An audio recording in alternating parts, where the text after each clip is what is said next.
Just something about that anthem. Just get you all pumped up. Best of all, it signifies another edition of Donovan Bailey Running Things, Jason Portuondo, alongside the champ. You. What's going on? Another day, man. Another day in paradise. Another day of great weather. Another day of sweating. Another day of fresh fruits, fresh air, fresh fish. Another day of good living, Jason Portuondo. So Nice. glad that we can connect and tape today. Yes, and hold on. Mondo Duplantis just broke another world record. the guy's breaking a world record like every 5 seconds. I mean, 12 times now, DB. I mean, I know he's not a sprinter, but what he has done is just really rewritten the record books, literally, time and time again. And it's clear that he's following someone like Sergey Bubka, breaking world records, every week, every other week, whenever it is, man. So he's a once in a lifetime athlete and someone that deserves his flowers now while he's competing. And Yep. you know what? I mean, listen, he had the 100 meters against our Kirsten Warholm and crushed him. So yeah, man, he's also so not only is he the best pole vaulter in history, but he's certainly like a gamer, an athlete, and a superstar in our sport. Well played. You're right. He is a sprinter as well because you got to sprint as well to get to the actual obstacle. But yeah, what a story. I mean, he is American born, but it represents his mother's native country, Sweden. So it was really cool to see him get the latest of the world records in the backyard there in Stockholm, Diamond League 6.28. Wow, he is phenomenal. We got to get to a bunch of things this week. Very, very busy. Going to throw some names out there like Alfred and Battle, as well as Grand Slam action. Jamaicans going to Turkey, if you will. Lyles versus Hill. Jordan Taylor turning pro. Savannah Sutherland, man. Are you ready to go? We got a lot to cover. Dude, it is what it is. You're the man of research and the man that knows all the news of the day and the week. And so for me, I'm like, man, let's get going. Let's do it. All right. Let's do it. Let's talk about it. Whatever. Race of the week. We always start there at the top. And man, the definition of unstoppable says something which can't be stopped or prevented. This all applies to Julian Alfred. She is our race of the week, brought to you always by Biopods. Check out our good friends at biopods.com to empower your every step. Julian Alfred gets a pretty good start. Dina Rasmussen-Smith has got out very quickly alongside her as well. But look at Julian Alfred. Dina Rasmussen-Smith trying to chase her. But it's the Olympic champion who comes away to take the win. 10:75. That's quick. That is quick, sir. You're right. And that, just like that, DB, a new world lead as she erases Irina Privilova's 31-year meeting record, just smashes it. And that was her second win, DB, in like a few days. She went Oslo and then Stockholm. I think that both you and I are fans of Julian Alfred. I think that, number one, congratulations to her. I think that we have seen her, how meticulous and surgical her and her team, coaches, training partners, and her entire team has been putting her season together. It's very obvious that we started with the speed endurance at the start of the year, and I'm certain that she hasn't done her speed yet, and will be Julian. Will be fantastic, man. I mean, 10:07 this early. She's the Olympic champion. And I think that it's very clear that she is establishing herself as not only Olympic champion, but the number one sprinter, the number one female sprinter in the world this year. And again, by running a 400 earlier, 300 earlier, a couple of deuces, and now dropping down to the 100 to kind of see where she's at, and then she's going to get back home and jump in with Coach Flo or Edric Florian. As I know, it's going to get in and kind of figure out what it is that she needs to do. What she does not need to do, Jason, is to go and peak for her trials for her country. She does not have that, and even if she does, it wouldn't really matter. She'd be training through it. So unlike the other ladies, Julian is situating herself and understanding that she needs to be prepared to maximize her speed and her talent, mentally, physically, psychologically in September. So good on with her, man. She's definitely a race of the week and someone who is ready. I mean, I think that you and I were having a conversation. We're talking about who I think would be really cool for her to compete against today. I think Melissa Jefferson is someone that looking really good in her last Grand Slam. She is crushing it in the 1 and the 2. I think it'd be great to see both ladies compete against each other right now. But I mean, again, it's early season. The fact is, as I just said, Melissa has to get ready for her trials to make the team. And Julian does not. But it'd be really cool to see them compete in the Diamond League right now. I think that they're both in incredible shape this point of the season. Phenomenal stuff, man. She runs 10.89, beating Talu and Asher Smith. A couple of days later, comes back, runs a 10.75, this time beating Asher Smith and Talu. And if the rest of the world's not taking note by now, they should, because, yeah, she's by far the tops when it comes to women sprinting 100 meters. You double that, though, DB. You get 200 in the half lap, and a Navy of Battle, all she does is win. That's all she does. And I know she's still not getting the flowers like a Gabby Thomas would and a Sha'Carri Richardson. And I get it, but she's 7 for 7 this year. She's got 4 Diamond League wins. Earlier today, she picked up another one, winning in Paris. When are we going to finally remove that "yeah, but" from her name? Because it's like, she won, yeah, but it wasn't toughest race, or yeah, but the big names weren't there. We got to give it up, don't we? Now, I mean, you mentioned just now she's none of those names. Right? She's none of those names. So in track and field, just like in golf, just like in tennis, you have to establish yourself. And that's what she's done. 2025 has been her season. She's been absolutely consistent. She does have the trials coming up. She has to make the team to compete at the World Championships. She will have a battle in her hands again with, Gabby and Melissa. And so she first of all, the hardest teams to make in the sprints are the U.S. And Jamaica. So ultimately, she's going to have a tough battle. But yes, you're correct. She should get her flowers. She's been very consistent in 2025, and certainly if she's undefeated, it means that her program is working well. For me, I just want to ensure and pray. And always send out great wishes that there's never any injuries. But yeah, she's great, man. I mean, and I'm looking forward to her, when she steps in with Melissa and Julian, because again, that would be great. Yeah, you're right. And she's a legit contender for the deuce. You spoke of Melissa Jefferson Wooden. She's obviously one of the names to keep an eye on. And we know Gabby Thomas and, of course, Sha'Carri. But, man, oh, man, that's going to be a hell of a race in itself at the American Nationals coming up in about a month. But a Navy of Battle, got to give it to her. 4 Diamond League victories, and the beat goes on. Fresh news as well. We got to talk about what's happening. You're there. You're in Jamaica. I'm sure it's rippling across the country, across the island, about how the Jamaicans are leaving to go to Turkey. If you're not sure what's happening, Turkey has made it quite incentive laden, let's just say. $500,000 for them to go to compete for Turkey, leaving Jamaica. Rajay Stona, we know he's a discus thrower. You got some other names in there like Rajendra Campbell, who is a shot put. A lot of the field athletes apparently upset with the way they're being treated. And are you surprised by this exodus to Turkey? No, I'm not actually. I think that sometimes people spend a whole lot of time with this silly status that they call amateur.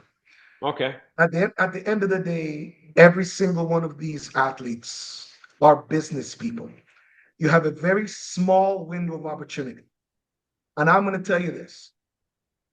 In 1994, my first professional contract was actually in Turkey, was with Fenerbahce in Istanbul. And they offered me a lot of money at that time. Also, because I was having issues with my own federation in Canada, Turkey was one of those countries that said, hey, listen, come over, we'll pay you 6-figure signing bonus, Sorry, seven-figure signing bonus, and pay you. And if you go and you represent the country, there's a seven-figure bonus or seven-figure, retirement fund, if you say, for the rest of your life. If you represent Turkey every single year for the rest of your life, you'll make $1 million or a few $1 million in my case. So no, I am not at all surprised. I mean, and at the end of the day, it's not the first time that athletes are going to leave their country and look at other options. Again, small window of opportunity. I'm always going to err and support the side of the athlete.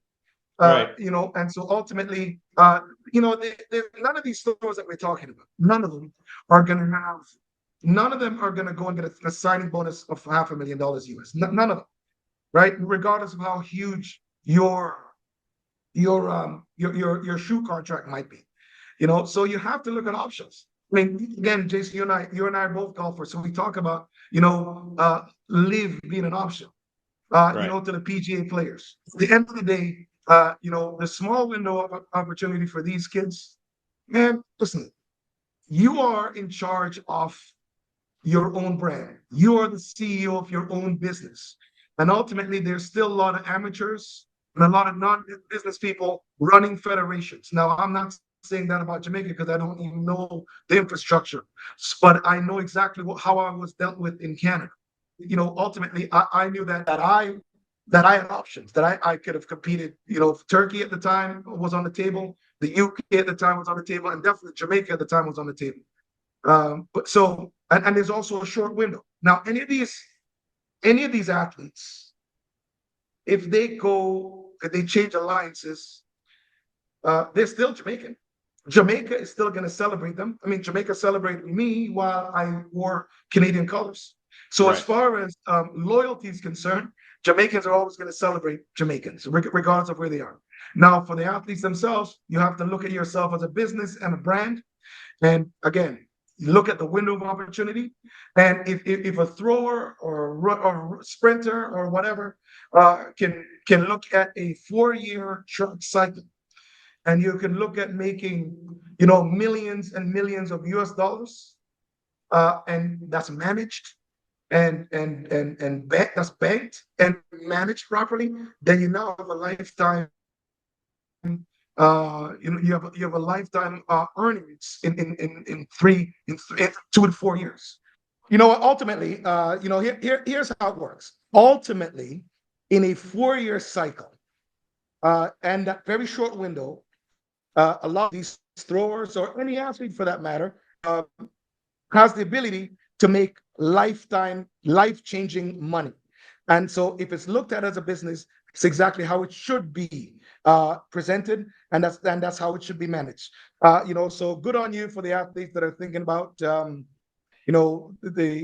access and the ability and the options. So good on you, man. Go out, make that money. Do your thing. I'm cheering for you. We'll see if names like Jaden Hibbert, Wayne Pinnock decide to follow. Hearing whispers of that, but to be continued. Let's talk a little Grand Slam, because this is a brand new event brought to us. Michael Johnson, 2025, had this idea, said let's go through Jamaica, Miami, Philly. Successes, but an abrupt ending because the last stop on the tour in LA was canceled. They said it's not money reasons. They decided they just want to reload. Should we be concerned? Well, first of all, I want to say this. I mean, I'm a supporter of track and field. I'm a supporter of track and field as a professional sport. I'm a supporter of athletes having options to make an incredible living, because I think of myself, and I think of it as a business. So the very first thing I'm going to say is, Michael and Keith Winston and team, from Winners Alliance, deserve their flowers today. Deserve their flowers for starting a league. Deserve their flowers for having the balls basically to start something. As an entrepreneur, I know that it's not easy to be part of a startup. I do not know if it's a money issue or not, right? However, I'm gonna give them flowers for them to do something and for them to start up something. I'm hoping that it's not a money issue. I'm hoping they can raise some more cash. I'm Right. hoping they can do. I'm hoping that uh, next season will be bigger and even better. But I understood actually again exactly how this worked, Jason, because I was an incredible part of the original 150 that was done in Toronto, and Yep. my team that was part of it. So again, uh, it's not easy to have a startup. It's not easy to fund a startup. I don't know what his return on investment was. I do not know what I mean, obviously, there was news of of of um, of the gate not being very successful. There's also talk of athletes not getting paid yet. Not a good thing Right. from a marketing perspective. But ultimately, man, I'm saying to you that he's got to get his flowers and his team has got to get his flowers for one, raising money, and two, presenting an option for the kids. Um, but I got to tell you, I mean, a startup is rough, and again, hopefully, the abrupt ending to this. Hopefully, it's not the end of it. But I'm going to be optimistic and hope that these guys are in meetings and raising more capital to come back bigger and better next year. All right. Sounds good. We'll keep an eye on that situation. Obviously, Michael Johnson, a hell of a job, like you said, just getting this off the ground and hopefully returns in 2026. Speaking of returns, we saw Marcell Jacobs for the first time since last year's Olympics. He recently Mhm. competed at the Pavo Nurmi Games. Obviously, not the result he was looking for. Uh, the Great Britain runner, Rommel Glaive. I mean, he was able to turn the tables on Jacobs from the European Championships. Marcell, obviously disappointing, but it is, I guess, just the first race back. Well, what was the winning time again, Jason? Do you I would have, remember? yeah, Yeah, no, it's 10, it 10 wasn't. something. It's not important. It Just wasn't find it for me. extra fast. Put it that way. It wasn't sub 10. I don't believe. Well, here's the thing. I mean, I don't know. I mean, it's Marcel's first race back. Marcel's Right. a 9'8" guy. We already know that. Mm-hmm. Marcel is an Olympic champion. I mean, albeit during COVID, yes, people can say whatever they want, but he's still a 9'8" guy. He ran 985 last year at the Olympic Games. Right. So it's definitely not a slouch. So you know what? For me, I'm again, you know me. I'm the guy that's always going to be supportive. I want him to represent Italy at the World Championships. I want to see him get back to 9'8", 9'9" shape, sub 10 shape, anyways. So I'm hoping that this would be, either this would him either be recovering from an injury, Right. or is coming in off a very very hard training week. And maybe still loading, maybe still in the middle of preparing. The Italian championships is, that's going to be, pretty significant. It's going to be fast. I mean, they're probably not going to be a whole bunch of guys running 9'8". But mid 9'9s and 10'0s. There's at least 4 or 5 guys that are capable of doing that. So Marcell, hope all is well. Hope you're injury free.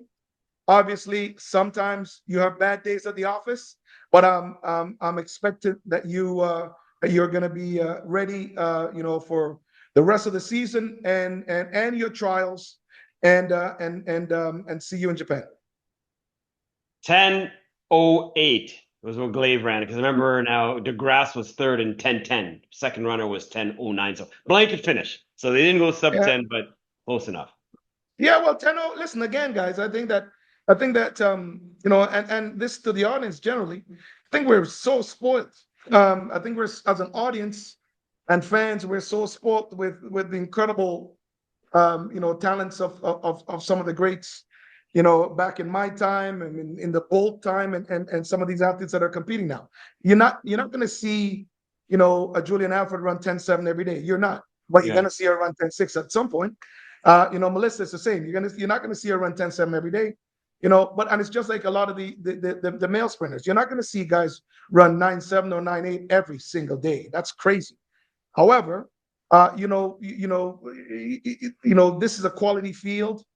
And you'll see guys running 9.9 high, 10.0 low. These again still early in the season. September is a long ways away to continue to hold a peak. So I think that most of these athletes, what they're doing is meticulously planning. For those who don't have trials for their country, to meticulously plan around their trials or no trials at all, but planning for the finals at the World Championships.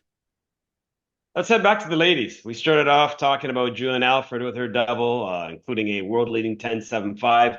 Navy battle ran at 22.27 to win for the 7th time this year, that in the Paris Diamond League. How about the Canadian? She's only 21 years of age from Borden, Saskatchewan. We got to represent the red and white because she, along with Sydney McLaughlin, the only 2 collegiate athletes to go sub 53. She recently went 52.75. That was the mark set by Lavrone back in the day. But man, this 21-year-old, she is phenomenal. 52.46. I mean, don't forget she got a little bit of a taste last year at the Olympics. She finished 7th. She got to the final, the first Canadian female to get to the final since Rosie Ide, I think you were talking about. Does that name ring a bell? I think that was the last time. Yeah. So here's a name to keep an eye on. Absolutely, man. I mean, ultimately, you said 7th place last year, right? Yeah, just making the final though. Games. Yeah, I mean, just to make the finals at 20 years old, I think is incredible. And also, again, these are things, these are things that I talk about. The fertile ground of the NCAAs. You have a young lady that's from Manitoba, right? Is it Manitoba, Saskatchewan? Saskatchewan. Yeah, More man. Saskatchewan. Right. So again, rural Saskatchewan.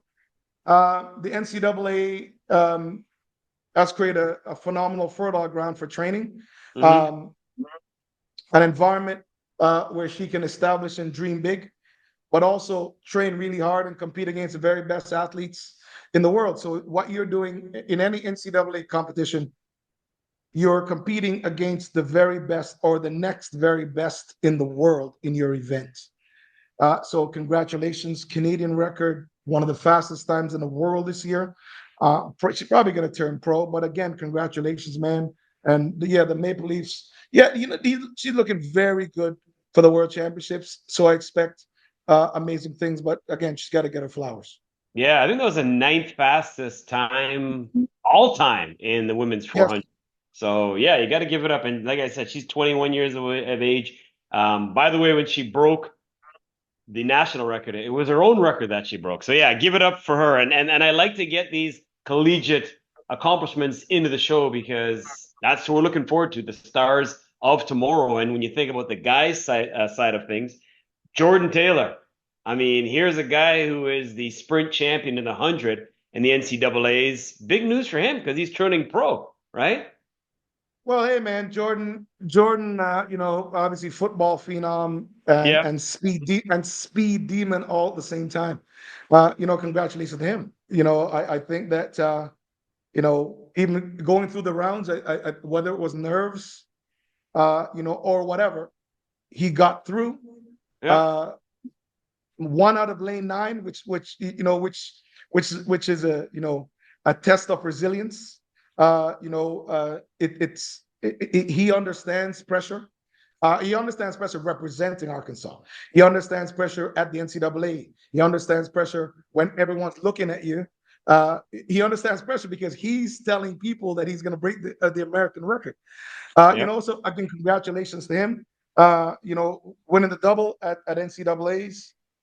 Turning pro, listen, go chase that money. It is a championship year. I hope the season wasn't too long for you. Try and stay injury-free. Make the U.S. team because you still got to go make the U.S. trials and make that team. And, come and show up and show out in China. I'm looking forward to see what he does, against the likes of the Fred Curleys and Kristen Coleman and Trevon Bommel. And that's just the U.S. guys. So I'm definitely interested to see what he can do against the current U.S. stars, the current U.S. pro guys. So again, looking forward to that at trials. Hopefully we see that. And then, hopefully he makes the team, and then we see what he does when he meets the other young, the Laughlins of the world, and some of these other, Hmm. Walaza, I love to see these young guys against the young guys, but Yep. also I like to see the young guys against the established stars. When I was competing, Jason, what happened was there was almost a quiet or silent pact amongst the established stars. If you're a young guy coming up, you better drop licks on them.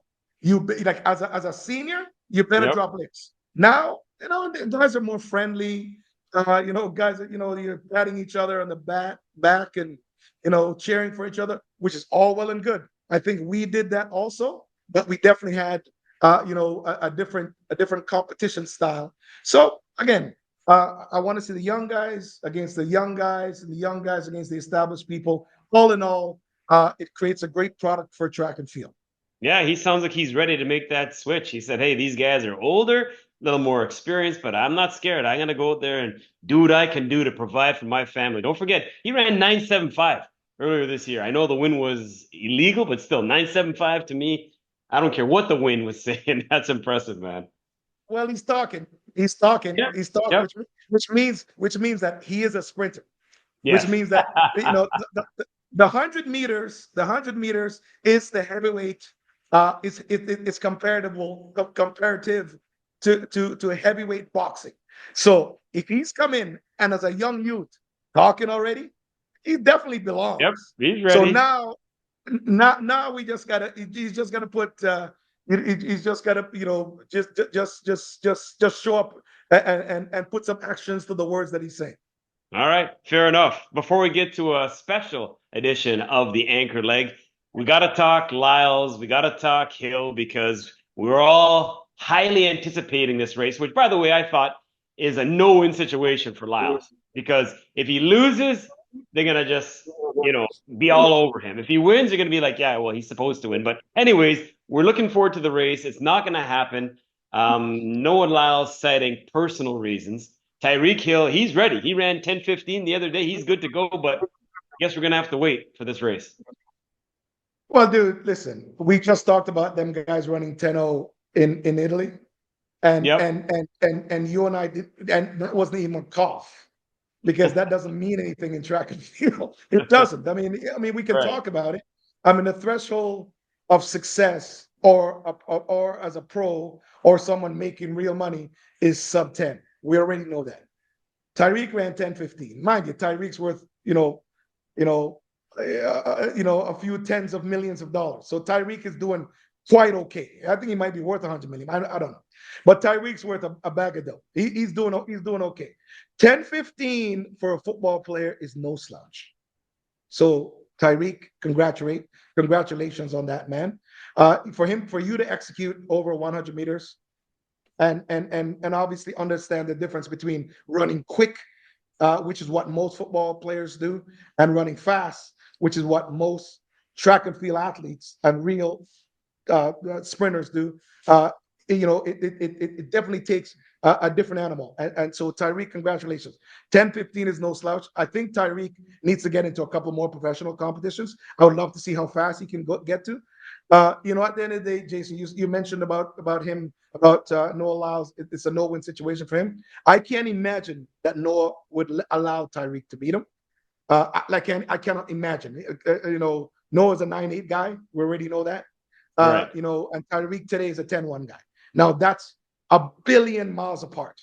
Right. At the end of the day, it's a billion miles apart. However, I'd like to see it. I would like to see it. I mean, I know this is kind of gimmicky, but this is not Jake Paul versus Mike Tyson. You know what I mean? You Yeah. got I hear Tyreek. you. Tyreek is young, healthy in his prime. Noah, young, healthy in his prime. And so you got two athletes who can run pretty fast. One is way faster than the other one. And so this would mean something. Like, I just don't think it's as gimmicky as Jake Paul fighting Mike Tyson. I still believe that Tyson won that fight if he was allowed to fight. But then I'm a boxing fan, and there's another story.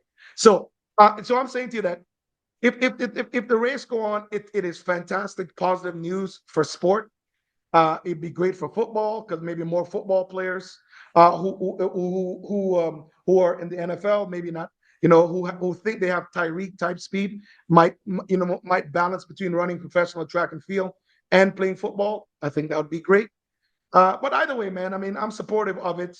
Okay. I can't imagine that if this race goes down, and I think that Noah would play with it. That's what I'm saying. I think that Noah would, get out in this first phase and start looking at him. At least that's what I would do. That's what I would have done in my prime. I just, for the first 30, 40 meters, I'll just chill, and then I'll be looking at you and be like, come on, dude. You know what I mean? That's what would happen. However, again, I don't think it's as gimmicky as the Jake Paul fights. This is something I think that'd be really good. You got a guy running 10:15. Noah is a 9:9 guy probably right now. So yeah, it'd be pretty cool. Undercard, Ashton Hall against I Show Speed. Enough said. We're gonna squeeze that in there as well. We got to get that in there as well, right? That'll make sure the complete package. We're gonna make it happen. We're gonna make it happen. I'll take on the winner of that, by the way. Next. All right. Fair enough. Fair enough. Let's get to it. A special edition of the Anchor Leg coming at you right now. A cleaning stream to Donovan Bailey is pouring it on. All right. So usually we have a little back and forth in terms of the Anchor Leg, but this time around we're doing a special Ask Donovan edition of the Anchor Leg, and one of our loyal listeners, our followers, Blaze Ambrose, has decided to reach out and touch Mr. Bailey and just wants to pick his brain on a few things. So we're going to do exactly that right now. And Blaze writes, Donovan, he wants you to, first of all, just walk us through your generation's warm up and prep leading up to race time and give us a little example as to what that's like. Well, first, I'm going to say, Blaze, thanks for the support and thanks for the questions, man. This is great. It's always good that we can banter with, answer questions, and interact with our fans and subscribers. But yeah, your question is walk me through warm up. Right. Yeah, I mean, I think on race day, well, first of all, I mean, on race day, I warm up every day for an hour and a half. An hour and a half stretching, a massage, hydration, maybe acupuncture is needed. It depends also what time of season it is. Am I coming off a very hard training program? Then I'd have a massage. Then it'd be more than an hour and a half. But it depends on what time of year it is. That hour and a half can encompass many things. Depends on the time of year. It depends if it's indoor season where the weather outside is cold. It depends if the Olympic finals or not. I mean, because sometimes the processes are dragged out. The processes are, the Olympics, for instance, I start warming up 4 hours before. So it's 4 hours before where there's many things that again, massage, acupuncture, stretching, and then of course going through my warm-up protocol before race time. Okay, so if race time is 8 o'clock, warm-up starts maybe like 4 then, you're saying? Yeah, it depends. I mean, race. I mean, obviously, like I said, if it's a major championships and you're ensuring that you're ensuring that every single thing is covered, then yeah, I mean, it starts 4 hours before. All right, let's talk nutrition because obviously that's very important, right? So Blaze wants to know, when is your last meal? What is your last meal? Are you superstitious? Does it change? Does it vary, or is it kind of the same thing on a race day? Oh, I've always been, first of all, I mean, yes, I do eat junk food and all that, but never, but that's probably off season. I'm someone that it was always an extremely high protein diet, and of course you got to stick your veggies in there. So high protein diet, and then I'd have a day that I'd eat a lot of fish oil, but I was also taking fish oil supplements. So the balance in my nutrition is high protein diet as well as balancing all supplementation and creatine. Race time is 8. What time would you eat that last meal? Sometimes I didn't. Sometimes I had one meal on race day. just depends. Sometimes I only had one meal. Sometimes I only had one meal on race day. But but usually for me, it'd be 5 to 6 hours before race time, and it'd be very light. It might be a chicken breast, or it might be a piece of steak. But it was always again, very high protein base. I mean, it might be some like venison, buffalo, wherever it is I'm in the world, and I could get some like a nice chunk of protein before race day, so that my energy is sustained over that period of time until after race time. And after race is done, man, big ass meal. That's right. I can imagine how hungry you must be after that.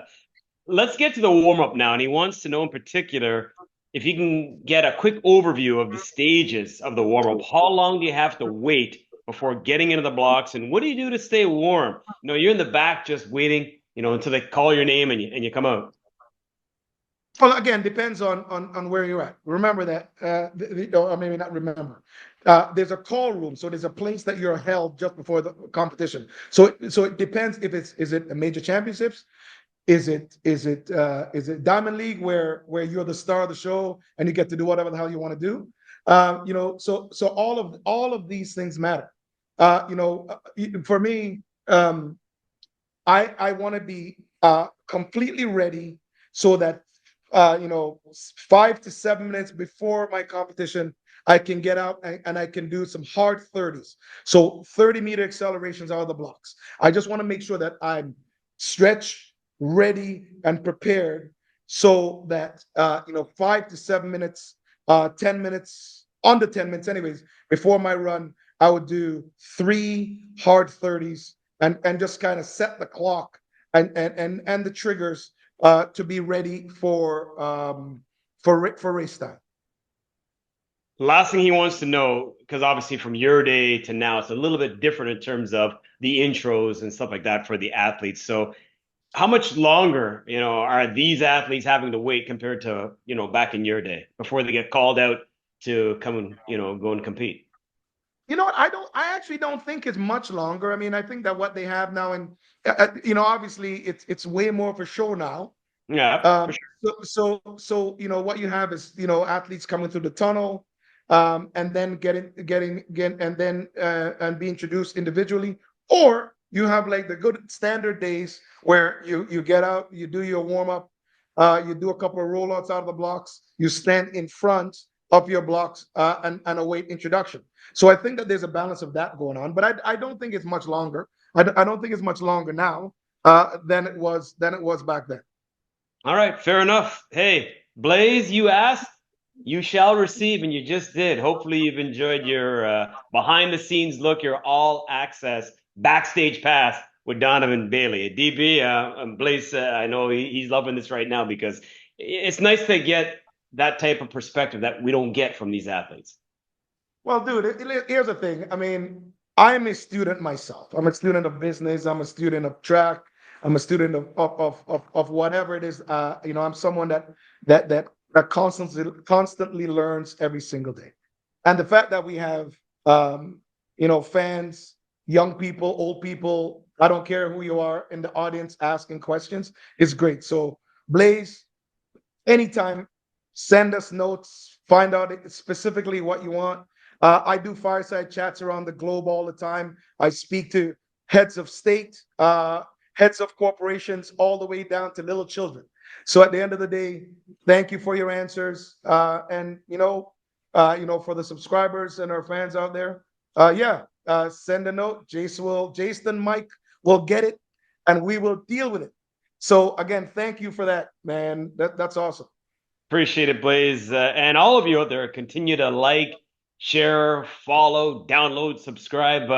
Ask Donovan, if you will, and he will give us the answers. So, man, that was a lot. We covered the Diamond League from Paris. Again, a Navia battle going to 7 for 7 now, her 4th Diamond League win. Forgot to mention, Ryan Benjamin also able to win again the 400 hurdles, the Olympic champion and the Olympic and world champion in the 400 meters, Mary Lady Paulino, back at it. So that is it for this edition of Donovan Bailey Running Things. I'm Jason Portuondo. Thank you as always for the company. We spoke of the champ, Paulino, to this champ. Take us home. Until next time, my people, peace out.